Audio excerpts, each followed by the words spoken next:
Desde el inicio de la pandemia, desde que empezamos a conocer sobre esta enfermedad, una de las voces que aquí en México se ha erigido como una autoridad, hay que decirlo, en el tema, por ser un gran infectólogo, un gran experto en epidemiología y además por haber llevado las riendas de entonces la epidemia, la pandemia de la influenza H1N1 hace ya varios años, es el doctor Alejandro Macías, a quien agradezco que nos haya atendido esta mañana y como lo ha hecho cada que le llamamos durante el último año. Doctor, ¿cómo está? Buenos días, gracias por atendernos. Hola Samuel, me da mucho gusto estar con tu auditorio. Yo estoy bien, muchas gracias. Gracias, doctor. Oiga, pues la pregunta obligada, ya pasó un año. ¿Esta pandemia es como se podía prever, es como se esperaba? ¿Es así de letal, de fuerte y de aguerrida como se habría pensado, por no decir pronosticado? No, de ninguna manera. Resultó ser mucho más letal, el virus mucho más contagioso, las consecuencias sociales, políticas, económicas, mucho peores de lo que nadie pudo haber imaginado en un principio. Estamos todavía en medio de una situación crítica a la que pienso que después de un año el saldo es trágico.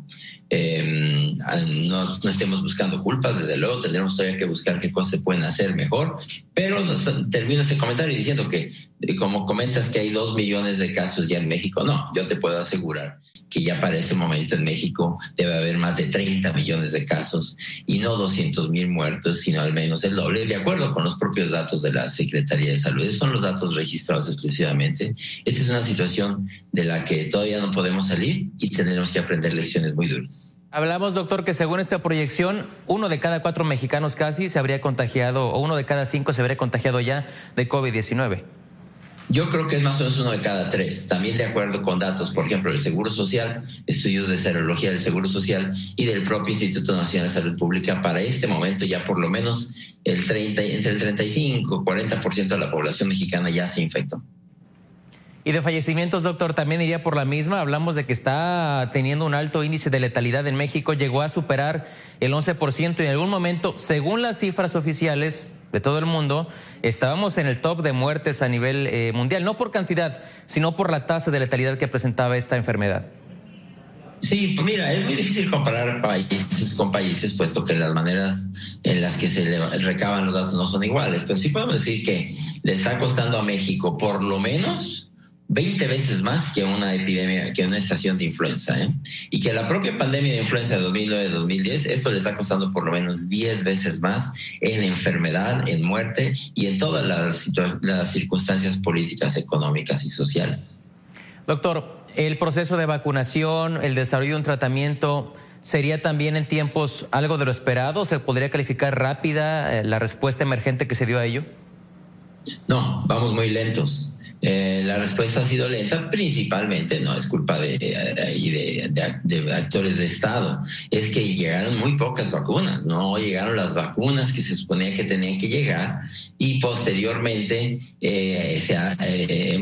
ha ido muy lento, por ejemplo, el acondicionamiento de las vacunas de AstraZeneca, que se supone que ya para ahora en marzo a mediados tendrían que empezar a fluir, y apenas empiezan a llegar altos volúmenes de vacunas. Vamos a tener ahora el problema de que vamos a empezar a tener mucha vacuna, si no la podemos sacar rápido, entonces se nos va a acumular y no estaremos haciendo las cosas suficientemente a tiempo. Esto ya es una carrera contra la vacunación. Yo creo que en este momento el país tendría que hacer un acto de contrición, digamos, y decir, a ver, ¿qué tenemos que hacer? Aceptar que en este momento el país no tiene ninguna prioridad mayor que ya controlar esta epidemia, esta pandemia, de abocarnos en todas nuestras fuerzas, que México las tiene, para la vacunación, y entender que este es el problema número 1 para el país aquí y para los años venideros.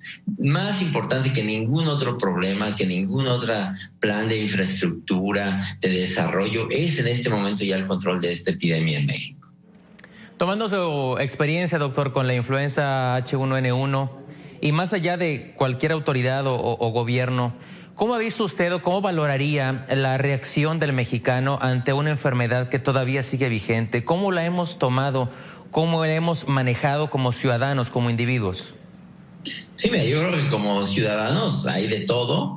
pero creo que en términos generales la sociedad mexicana ha mostrado su madurez. Es verdad que también hay gente que no ha sido solidaria y que, por desgracia, por comportamientos de algunos grupos no solidarios o de personas no solidarias, se ha reactivado frecuentemente la epidemia y ha puesto en dificultad a las instituciones del sector público. En términos generales también podemos decir que el mexicano es muy solidario, y el principal valor que tenemos es un pueblo que una y otra vez muestra que está abierto a la vacunación. Aquí en México no ha habido los problemas que puede haber en otros lugares del mundo de rechazo a la vacunación. Aquí en México la gente hace filas, se forma en la noche para poderse vacunar en la mañana, cosas como esas. Entonces, en términos, digamos, de un balance, México tiene un gran pueblo, un pueblo muy solidario, y tenemos a eso ventajas. Lo que nos falta es una mejor infraestructura en salud, una mejor inversión en salud, mejores elementos para atender a la gente. Doctor, justamente sobre este último tema, y más allá de lo que pues pueda hacer o deba hacer el gobierno, la autoridad, y más allá incluso de nuestra infraestructura, el personal de salud, médicos, enfermeras y personal que colabora activamente en esta estrategia, tanto en el sector público como privado, ¿qué experiencia nos deja y cómo ha visto usted también el desempeño que han dado en medio de esta crítica situación? Bueno, tenemos que aprender lecciones. Esto es aleccionador. Teníamos un sistema de salud maltrecho, hospitales mal abastecidos, pocas unidades de terapia intensiva. Y tenemos que aprender que tenemos que tener una mejor inversión en salud. El presidente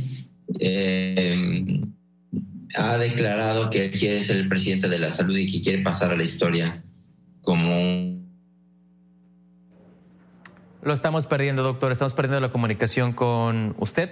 Se ha cortado. Vamos a tratar de restablecer el contacto para este último comentario con el doctor Alejandro Macías, que usted señala el tema también de la valoración que hay en torno al aprendizaje que se ha tenido durante este último año, ahora enfocado en los trabajadores de la salud, que sabemos son quienes están en la primera línea de batalla contra el COVID-19, quienes lo enfrentan, quienes han muerto, muchos de ellos. Hablamos de doctores, doctoras, de personal de enfermería, de intendencia, camilleros, conductores de ambulancias y demás personal de asistencia que está en los centros de salud atendiendo esta pandemia y que se ha visto afectado directamente. En algunos casos no murieron ellos, pero contagiaron a alguien en sus casas y esas personas fallecieron, lo cual también es una pérdida igual de dolorosa. Así como le duele a usted, como le duele a mí, también les duele a ellos. No son ajenos para nada, obviamente, a esta tragedia, porque la han vivido ya de primera mano. Así que, doctor, nos decía finalmente, doctor, para concluir, además, ya no lo tenemos bien. Agradecemos mucho como que el doctor Alejandro Macías que nos haya brindado este comentario, esta valoración justamente a un año de que en México y en el mundo fue declarada como tal. Eso lo abarca la pandemia de COVID-19. El aprendizaje queda todavía, porque esto sigue vigente, las vacunas todavía van para largo y para que termine la pandemia se antoja van a pasar todavía muchos meses. Así que cuídese mucho y aprendamos juntos de esto.